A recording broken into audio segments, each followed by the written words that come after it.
आज हम पढ़ रहे हैं अंतरा जो भाग 1 कक्षा 11 ऐच्छिक पुस्तक है उसका सुमित्रा नंदन पंत की एक कविता है। उसका नाम है संध्या के बाद और ये इनके ग्राम्य जो संकलन है इनका इससे ली गई है।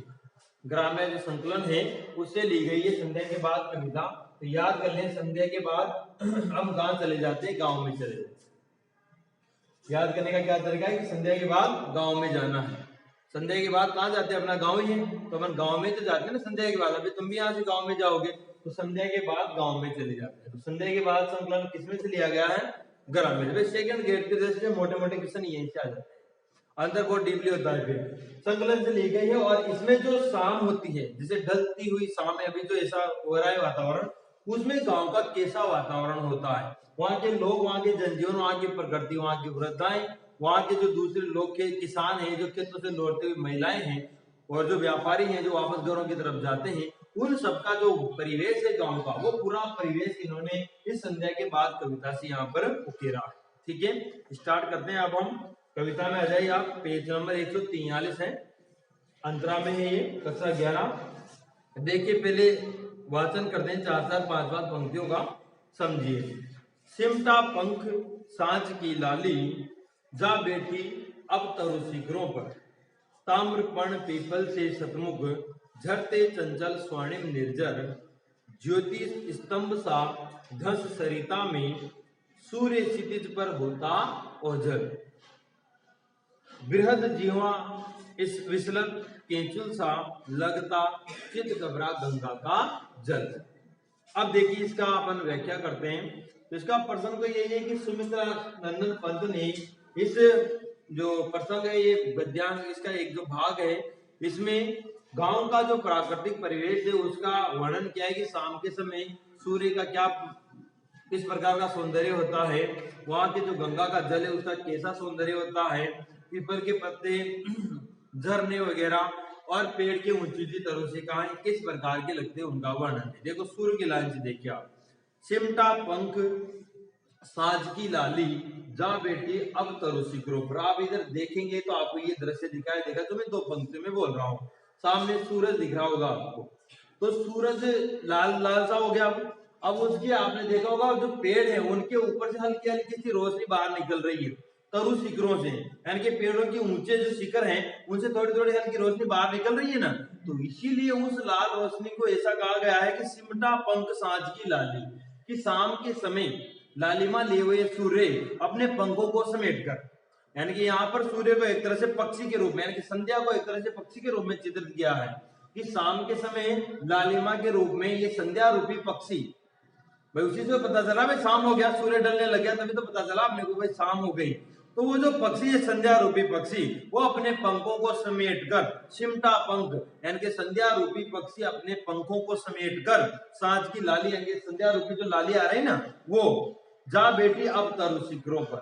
अब वो शाम की लाली कैसी दिख रही है अपने को? पेड़ों के तरु शिखरों पर, यानी कि पेड़ों के शिखर पर, ऊंचाई पर दिखाई दे रही है ना लालिमा सूर्य की। तो मानो संध्या रूपी पक्षी आप तरु के शिखरों पर जाकर बैठ गया हो। संध्या रूपी पक्षी आप पेड़ों के शिखरों पर यानी कि ऊंचाई पर जाकर बैठ गया हो। आगे देखिए, ताम्रपर्ण पीपल से शतमुख, झरते चंचल स्वर्णिम निर्जर। फिर आगे ताम्रपर्ण यानी कि तांबे की तरह लाल रंग के पत्ते, तांबे की तरह लाल रंग के पत्ते, पीपल से शतमुख यानी कि सैकड़ों मुंह वाले, झरते चंचल स्वर्णिम निर्जर, निर्जर यानी कि झरने, ताम्रपर्ण। अब वो जो लाल लाल सा प्रकाश पड़ रहा है सूर्य का, उसमें कह रहे हैं कि जो पीपल के जो पत्ते हैं वो तांबे के समान लाल लाल दिखाई दे रहे हैं, और शतमुख सैकड़ों मुख वाले, झरते चंचल स्वर्णिम निर्जर, स्वर्णिम यानी कि सोने जैसे, झर और निर्जर यानी झरने, कि सोने जैसे, सोने के जैसे दिखाई देने वाले झरने सैकड़ों मुखों से मानो चंचल होकर शाम के समय झर रहे हैं। जैसे झरने झरेंगे उनमें ये लाल लाल रोशनी पड़ेगी झरनों में, तो वो कैसे लगेंगे? सोने के समान, उनको स्वर्णिम झरने कहा है। तो मानो शाम के समय ये चंचल सैकड़ों मुख वाले सैकड़ों झरने चंचल होकर लाल होकर झर रहे हैं। आगे देखो, ज्योति स्तंभ सा धस सरिता में, सूर्य क्षितिज पर होता ओझल। सरिता मतलब नदी, ज्योति यानी कि उजाला प्रकाश, स्तंभ खंबा, दस यानी कि नीचे दस जाना, सरिता में यानी कि नदी में। कि शाम के समय जो सूर्य दिखाई देता वही पहले भी अपन ने पढ़ा था एक जगह, बिल्कुल खंबे जैसा दिखाई देता है, नदी में बिल्कुल लाल लाल खंबे जैसा दिखाई देता है। और स्थिति कहाँ, जहाँ पर अपने को धरती और आकाश मिलते हुए प्रतीत होते हैं, धरती और आकाश मिलते हुए प्रतीत होते, मानो उस जगह पर स्थिति में जाकर ये सरिता में यानी कि किसमें, नदी में, मानो ये स्तंभ जैसा सूर्य नीचे धस रहा, यानी कि स्तंभ जैसा लाल लाल खंबा सरिता यानी कि नदी में नीचे धस रहा हो। धीरे धीरे जैसे सूर्य डूबता जाता है वो खंबा खत्म होता जाता है, यानी कि उसकी परछाई सूर्य की कम होती जाती है। सूर्य क्षितिज पर होता ओझल, इस प्रकार से सूर्य धीरे धीरे क्षितिज पर, जहां धरती और आकाश मिलते हुए प्रतीत होते, वहां पर जाकर धीरे धीरे ओझल हो जाता है, यानी कि सूर्य अस्त हो जाता है। आगे देखिए, बृहद जीवा विचलत केंचुअल सा लगता चितकबरा गंगा का जल। प्रकृति का बहुत अच्छा वर्णन है यहाँ पर देखो। बृहद यानी कि बड़ा, जीवा यानी कि एक तरह से जीवा यानी कि मंद मंद गति से चलने वाला, विचलत यानी कि थका हुआ सा, और केचुल सा यानी कि एक तरह से केचुए के समान या ऐसे धाराएं पड़ी हुई हो आड़ी तिरछी अजगर जैसा, लगता चितकबरा गंगा का जल। कि संध्या के समय में प्रकृति का सौंदर्य वर्णित कर रहे हैं यहाँ पर कवि पंत, कि जो शाम का समय है इसमें ये जो गंगा का जल है वो चितकबरा दिखाई दे रहा है। चितकबरा मतलब आपका ना कावर चितड़ो कहते हैं ना अपन, तो चितकबरा दिखाई दे रहा है अपने को, आधा कैसा रंग आधा कैसा रंग दिखाई दे रहा है। सूर्य उसमें देखो ना आप, गंगा का जल वो हिलता रहता है, तो कभी वो चलकता है, चमकता है ना सूर्य की रोशनी, कभी वो काला सा दिखता है, तो चितकबरा था जिसमें थोड़े थोड़े सफेद धब्बे हो, थोड़ा काला रंग हो, वैसे तो कहते हैं मन चितकबरा। तो वो जो गंगा का जो जल है वो चितकबरा सा लग रहा है, और मानो उस गंगा, वो जो गंगा का जल है ना वो चितकबरा लग रहा है। और कैसा है वो, कि वृहद जीवा विचलत, ऊपर लाइन में आओ, वृहद जीवा यानी कि बहुत बड़ा, मंद गति से, विचलत यानी कि थका हुआ सा, केचुल सा यानी कि जैसे मान लो बहुत बड़ा अजगर हो और वो थका हुआ मानो सो रहा हो, तो उस गंगा का जल भी ऐसा ही लगता है कि मानो गंगा का जल चितकबरे अजगर के समान सो रहा हो, थका हुआ हो, जैसे मान लो दिन भर बनने के कारण वो जल थक गया हो, पानी थक गया हो, तो थका हुआ जिसे सो रहा है, जैसे अजगर सोता रहता है ना किनारे पर बहुत बड़ा लंबा चौड़ा, वैसे वो पानी लग रहा है अपने को यहाँ चितकबरा गंगा का जल। धूप छां के रंग की रेती अनिल उर्मियों से सर्पांकित, धूप छां की रंग की रेती अनिल उर्मियों से सर्पांकित। और जो रेत है गंगा के किनारे जो रेत है, धूप छां के रंग की रेती, अब वो जो रेत है ना कभी उसमें थोड़ी सी धूप और कभी उसमें थोड़ी सी छाया हो रही है, तो वो रंग वाली रेती, कभी धूप कभी छां, ऐसी रेत अनिल उर्मियों से सर्पांकित। अनिल कहते हैं हवा को, अनिल किसे कहते हैं, हवा को, उर्मियों यानी कि लहरों, उर्मियों यानी लहरों। अब उस रेत में जैसे हवा आ रही है जोर से, अनिल उर्मियों से यानी कि हवा की लहरों से वो रेत क्या हो गई है, सर्पांकित, जैसे सर्प चलता है ना आड़ा तिरछा, तो ऐसे लाइन हो जाती है ना सर्प की, इस प्रकार से लाइन हो जाती है, तो वो रेत है ना जो गंगा के किनारे उसमें भी ऐसी रेखाएं पड़ गई है, किससे, अनिल उर्मियों से यानी कि हवा की लहरों से उस रेत में भी ऐसी सर्प के जैसी आड़ी तिरछी रेखाएं हो गई, सर्पांकित, सर्प जैसी अंकित हो गई हैं। नील लहरियों में लोड़ित पीला जल रजत जलद से बिंबित, नील यानी कि नीला, लहरों, लोड़ित यानी कि मथना या मथा हुआ, पीला जल, रजत, रजत यानी कि चांदी, जलद यानी कि बादल, बिंबित यानी कि उससे एक तरह से उसके उसका प्रकाश या उसके छाया पड़ रही हो। तो कह रहे हैं कि जो जल है वो पीला पीला दिखाई दे रहा है, नील लहरियों से लोड़ित, और जो नीली नीली लहरें आ रही है उनसे मथा हुआ वो जल कैसा लग रहा है, पीला पीला लग रहा है, और उसके ऊपर रजत जल, वो गंगा का जल पीला पीला सा दिखाई दे रहा है, मानो उस वो जो नीली नीली लहरें आ रही है, हवा की नीली लहरें आ रही है, उनसे वो मथा हुआ हो, और वो जल फिर उसमें रजत जलद, रजत मतलब चांदी, जलद मतलब बादल, बादल सफेद होते हैं ना, तो उस गंगा के जल के ऊपर बादल बिल्कुल सफेद चांदी जैसे बादल जैसे उसके ऊपर बिंबित हो रहे हों। नीचे तो जल है वो तो नीला सा हुआ, नीला रंग का हो रहा है, और ऊपर जो आकाश में जो बादल है ना सफेद सफेद, उनको चांदी जैसा बताया है। आगे देखिए, सिकता सलील समीर सदा से इसने पास में बंदे समुद्र, सिकता शायद पहले सेकंड ग्रेड में पूछा गया था, सिकता यानी होता है रेत या बालू, सिकता यानी रेत या बालू। सलिल यानी कि पानी, समीर यानी कि हवा। कि रेत, पानी और हवा हमेशा से स्नेह पास यानी कि प्रेम के बंधन में बंधे समुज्वल यानी कि प्रेम के बंधन में बंधे हुए हमेशा उज्ज्वलित होते रहे हैं। यानी कि रेत, पानी और हवा तीनों हमेशा एक दूसरे से आपस में जुड़े हुए हैं और मानो तीनों एक स्नेह पास यानी कि प्रेम के बंधन में बंधकर समुज्वलित यानी कि समान रूप से यानी कि उज्ज्वलित होते रहते हैं। कौन कौन? रेत, पानी और हवा। आगे देखिए आप, अनिल पिघलकर सलिल सलिल, ज्यों गति द्रव को बन गया लवोपल। लवोपल यानी होता है बर्फ के टुकड़े, लवोपल यानी होता है बर्फ के टुकड़े। आगे कवि पंत प्रकृति का वर्णन करते हुए कहते हैं कि अनिल पिघलकर, अब अनिल किसे कहते हैं अपन? अनिल किसे कहते हैं? अनल कहते हैं आग को, तो अनिल कहते हैं हवा को। कि हवा पिघलकर क्या बन गई? वो सलिल, सलिल मतलब पानी। कि मानो ये हवा पिघलकर क्या बन गई? पानी बन गई हो। और सलिल यानी कि पानी जो गति द्रव खोकर, यार पानी अपना द्रव खोकर यानी कि ठोस हो, वो अपना गति का द्रव खोकर बन गया लवोपल, और पानी क्या बन गया? बर्फ के टुकड़े बन गया हो, ऐसा लग रहा है। आगे देखिए, शंख घंट बजते मंदिर में, लहरों में होता लय कंपन। और संध्या का समय है, देखा होगा आपने सभी मंदिरों में शंख बजते हैं, घंटे बजते हैं, क्योंकि आरती वगैरह होती है ना। तो शंख घंट बजते हैं मंदिरों में, और उस शंखों की ध्वनि से, मंदिर में जो घंटे बजते हैं उस ध्वनि से, आरती की जो ध्वनि होती है उससे, वो जो गंगा की लहरें हैं, पानी की जो लहरें, उनमें क्या होता है? कंपन होता है।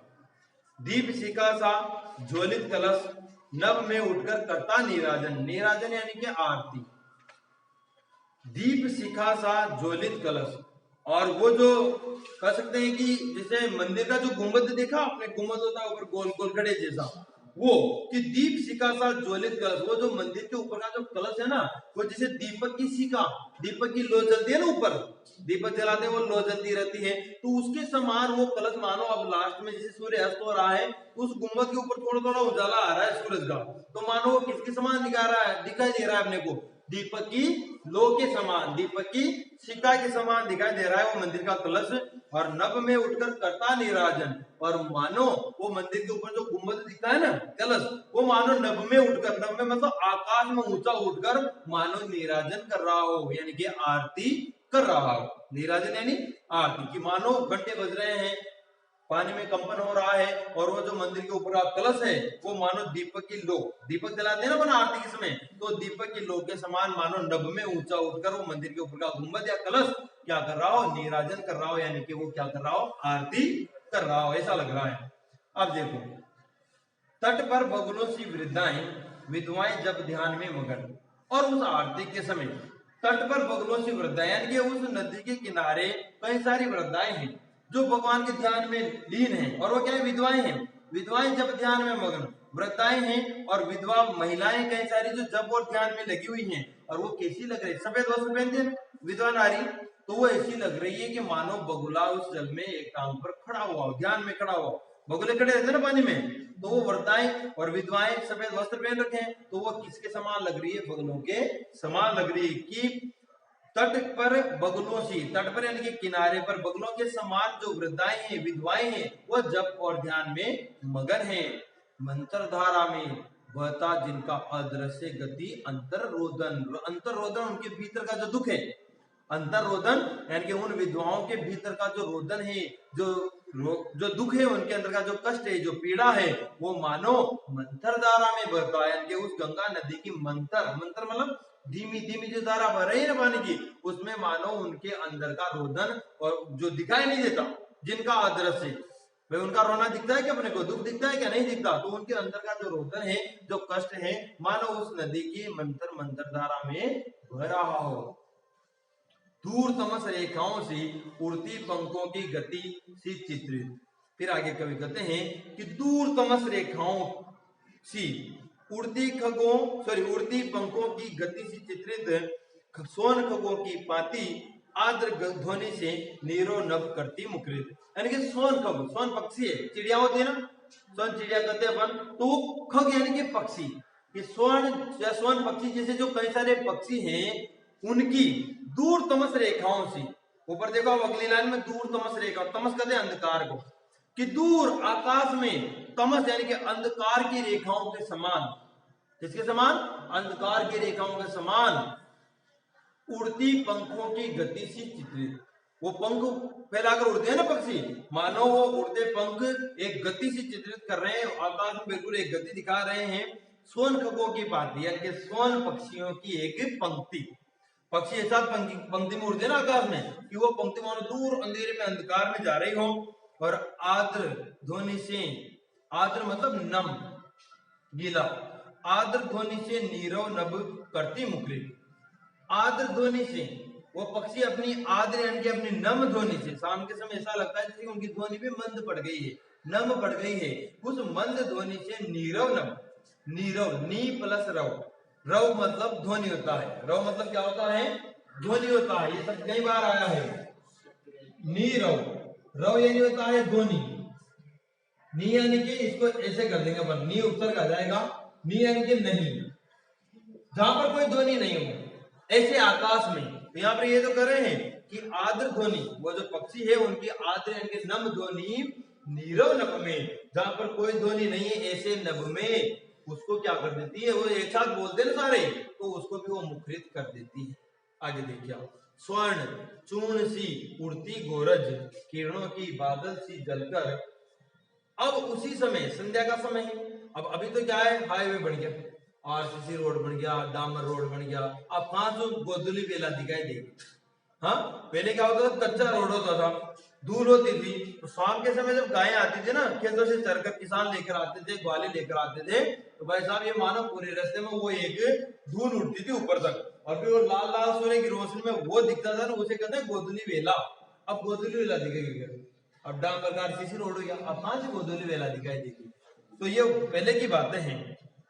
देखिए कहां गया, तो स्वर्ण चूर्ण सी उड़ती गोरज, सोने की चूर्ण के समान गोरज यानी कि गायों के पैरों से, खुरों से उड़ने वाली रज यानी कि धूल, वो किसके समान उड़ रही है? सोने की चूर्ण के समान उड़ रही है। किरणों की, गोरज किरणों की यानी कि उन किरणों की, अब सूर्य की किरणें पड़ी लाल लाल, बादल सी जलकर, मानो बादल को एक तरह से जलाकर सी वो ऊपर उड़ रही हो। सनन, अब उसी समय क्या होता है, सनन तीर सा जाता नभ में, ज्योतित पंखों कंठों का स्वर। और उसी समय कोई पक्षी जोर से चित्कार करता है, क्या करता है? जोर से चित्कार करता है, तो तीर सा जाता नभ में, ज्योतित पंखों कंठों का स्वर। ज्योतित यानी कि ज्योति के समान जिन पक्षियों के पंख हैं, उन पंखों, उन पक्षियों के कंठों का स्वर, वो कर दे ना चहचहाते हैं, तो उन पक्षियों के कंठों का स्वर मानो ऐसा लगता है कि जैसे नभ में यानी कि आकाश में सनन, बोलते सटाक सटाक से निकल गया हो कोई तीर आपके कान के पास से, तो वो जो स्वर है पक्षियों के कंठों का, वो ऐसा लगता है कि जैसे आपके पास से कोई तीर ऐसी तेजी से निकला हो और आकाश में चला गया हो। और ये किसके लिए कहा है? पक्षियों के कंठों से निकलने वाले स्वर के लिए। आगे देखो, लोटे खग गाये घर लोटी, लोटे कृषक श्रांत स्रत डगधर। अब शाम का समय हो गया है, सब वापस लौट रहे हैं, तो लोटे खग यानी कि पक्षी अपने अपने घोंसलों में लौट आए हैं। गायें घर लौटी, गाय भी अपने घर में लौट आई हैं। लोटे कृषक यानी कि किसान भी, श्रांत स्लत डग धर, श्रांत यानी कि थके हुए, स्लत यानी कि शिथिल धीरे धीरे, डग यानी कि कदम, दिन भर किसान खेत में काम करने के कारण वो थक चुके हैं, और वो धीरे धीरे, शाम के समय किसान खेत से काम करके आते देखा होगा, धीरे धीरे चलने लग जाते, एक तरह से उनके कदम, डग यानी कदम, धीरे धीरे उड़ते हैं, मंद मंद उड़ते हैं, तो उसे कहा है श्रांत स्लत डगधर, धीरे धीरे मंद गति से थके हुए पैरों से वो कदम धरते हुए वो भी घर की तरफ लौट रहे हैं। कौन? किसान। छिपे ग्रहों में मलान चराचर, छाया भी हो गई अगोचर।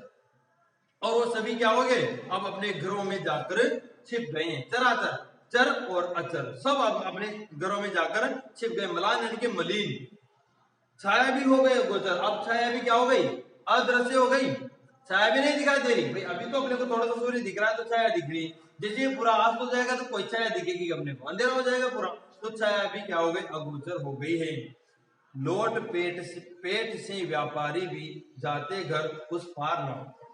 और इसी समय क्या हो रहा है, जो व्यापारी है ना वो पेट से मतलब जो गांव में हाट बाजार लगता है ना 7 दिन का, अठवाड़ो अब तो इतने रहा नहीं, लेकिन कई जगह अभी भी लगता है। 8वें वार को भरने वाला मेला या कह सकते बाजार, जो 8-7 दिनों में जो एक बार बाजार लगता है ना, उसे कहते हैं अठवाड़ा, है ना, उसे पेट। तो व्यापारी कहाँ गए?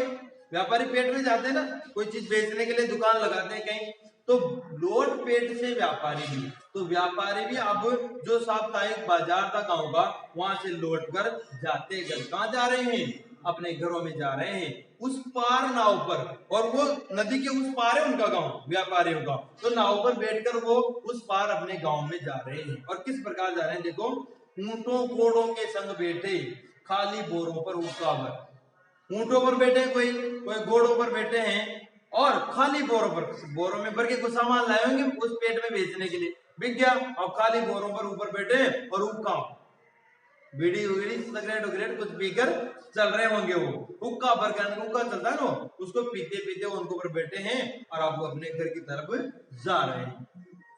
आगे देखो, जाड़ों की सूनी दोबा में झूल रही निशी छाया घरी। जाड़ों मतलब सर्दी के दिनों, जाड़ों मतलब सर्दी के दिनों कि जाड़ों की सूनी दोबा में, कि जाड़ों की जो दोहरी चमक होती है, दोबा मतलब दोहरी चमक, दोबा मतलब कि सर्दी के दिनों की जो दोहरी चमक है उसमें झूल रही निशी छाया गहरी, कि उसमें रात्रि की गहरी छाया झूल रही है, उसमें रात्रि की गहरी छाया झूल रही है। क्या हुआ? नहीं चल रहा है वीडियो? चल रहा है ना? ठीक है। हाँ, रिकॉर्डिंग। हाँ, तो मैं कह रहा हूं कि जाड़ों की सुनी दवा में, यानी कि सर्दी के जो दिनों की जो दोहरी चमक होती है रात्रि की, झूल रही निशी छाया गहरी, उसमें रात्रि की गहरी छाया भी झूल रही है। निशी यानी कि रात्रि है ना। डूब रहे निष्प्रभ विषाद में खेत बाग गृह तरु तट लहरी। अब वो जो डूब रहे, ये सभी डूब रहे हैं किसमें? निष्प्रभ। निष्प्रभ का मतलब होता है एक तरह से बिना चमक के, जिनमें कोई चमक नहीं हो। अब गहरा अंधेरा हो जाएगा तो चमक कहां से रहेगी? भाई अंधेरा हो गया ना, तो शाम के समय सूर्यास्त हो गया लगभग, तो अंधेरा हो गया। तो उस निष्प्रभ विषाद में, उस बिना चमक के दुख में, निराशा में, विषाद मतलब दुख या निराशा, कि उस बिना चमक के दुख या निराशा में सब डूब रहे हैं। कौन कौन? खेत बाग बगीचे, गृह यानी के घर, तरु यानी के पेड़, तट यानी किनारे, लहरी यानी के लहरी, ये सब आप उस अंधेरे में धीरे धीरे मानो डूबते जा रहे हैं। आगे देखो, बिरहा गाते गाड़ी वाले भू भू कर लड़ते कुकुर। और उस समय गाड़ी वाहन जो गाड़ियां लेकर जा रहे हैं ना अपने घरों की तरफ, वो क्या गा रहे हैं? बिरहा गा रहे हैं। बिरहा का गीत होता है, तो ऐसे गीत गाते गाते वो अपने घरों की तरफ जा रहे हैं, और भूख भूख कर कुत्ते लड़ रहे हैं। कुकुर यानी कि कुत्ते, शाम के समय कुत्ते भौंकते ना, तो शाम वो रास्ते में कुत्ते भी लड़ रहे हैं, उनका भी दृश्य आ रहा है। और हुआ हुआ करते सियार देते विषण निशी बेला को स्वर। और हुआ रात में सियार बोलते हैं ना, हुआ हुआ कर करके बोलते हैं, तो वो क्या कर रहे हैं? देते विषण, विषण यानी कि दुखी, निशी यानी कि रात, बेला यानी कि रात की बेला हो गई, को स्वर, कि रात में बिल्कुल सन्नाटा सा जाता है। उस रात्रि के सन्नाटे को, यानी कि रात्रि की जो खामोशी है, उसको भी वो रात में सियार हुआ हुआ करके क्या कर रहे हैं? उसको भी स्वर दे रहे हैं, यानी कि उसको भी वो क्या दे रहे हैं? आवाज दे रहे हैं, यानी कि उसका स्वर मुखरित हो रहा है ना, वरना शांत वातावरण होता है।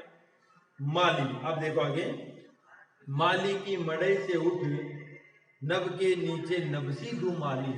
धुमाली यानी कि धुएं जैसी, मंद पवन में तिरती नीली रेशम की सी हल्की जाली। बत्ती जला दुकानों में बैठे सब कस्बे के व्यापारी, मौन मंद आभा में इनकी ऊँग रही लंबी अंधियारी। देखिए, अब आगे अंधेरा हो गया है, सब घरों में पहुंच गए हैं। अब थोड़ा सा जैसे रात्रि का पहला पहर है, स्टार्ट हो गई रात, उस समय क्या होता है? माली की मड़ई से उठ, यानी कि कोई माली है, उसकी मड़ई यानी कि उसकी झोपड़ी, वेरी इंपॉर्टेंट शब्द, पूछ सकते हैं कि मड़ई का मतलब क्या है? झोपड़ी या कुटिया।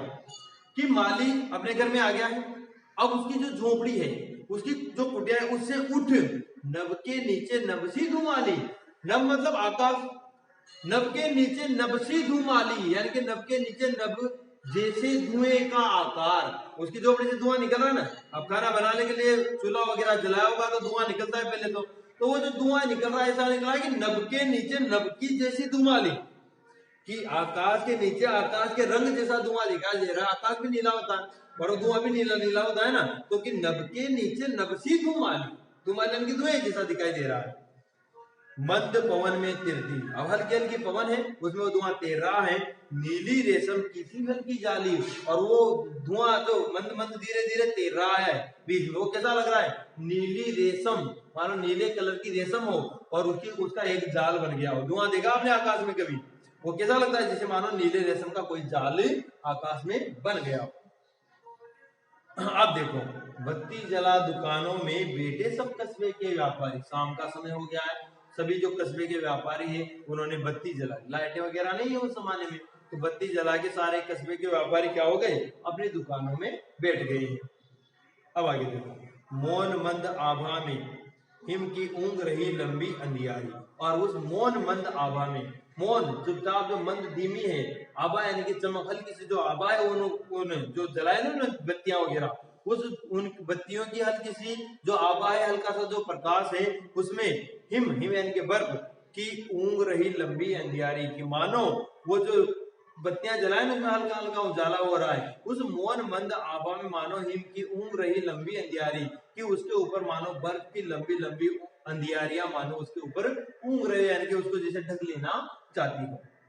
धुआं अधिक देती है टिन की डबरी, कम करती उजाला। यानी कि डबरी यानी कि मिट्टी के तेल से जलाने वाला छोटा सा क्या होता है? दीपक होता है। उसमें क्या है? मिट्टी का तेल यानी कि केरोसिन डालकर उसमें अपन क्या दिया जलाते हैं ना, वो कि मिट्टी की सॉरी टिन की डबरी यानी कि टिन का छोटी सी जो डिबरी है कम करती उजाला, यानी कि उजाला तो कम करती है और धुआं अधिक देती है। ऊपर लिखा है ना, धुआं अधिक देती है टिन की डबरी कम करती उजाली, कि वो डिबरी में जो केरोसिन